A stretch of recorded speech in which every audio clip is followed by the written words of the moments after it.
আসসালামু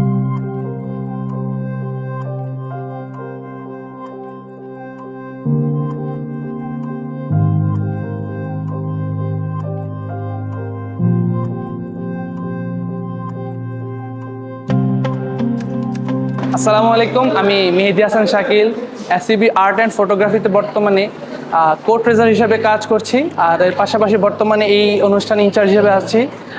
বেসিক্যালি এটা যেহেতু জুলাই রিলেটেড একটা অনুষ্ঠান, এক্সিবিশন, তো এখানে আমরা চেষ্টা করেছি আমাদের জুলাইয়ে যে সকল বিপ্লবী ভাইরা ছিল তাদের একটি ট্রিবিউট দেওয়ার জন্য, এবং তার পাশাপাশি আমাদের স্টুডেন্টদের কাজের মাধ্যমে, তাদের শিল্পকলার মাধ্যমে আমাদের এক্সিবিশনটা ফুটিয়ে তোলার জন্য। আপনারা এই সেগমেন্টে আমাদের এই এক্সিবিশনে দেখবেন যে লাইভ আর্ট কম্পিটিশন ছিল, তার পাশাপাশি ফটো কন্টেস্ট ছিল। এই এক্সিবিশনের মাধ্যমে আমরা আমাদের স্টুডেন্টদের ক্রিয়েটিভিটিকে ফুটিয়ে তোলার চেষ্টা করেছি। তাদের যে সকল শিল্পকলার মাধ্যমে একটা এক্সিবিশন কীভাবে সাজানো যায়, তার পাশাপাশি আমাদের সকল সার্বিক সহায়তার জন্য সকলকে ধন্যবাদ। আসসালামু আলাইকুম।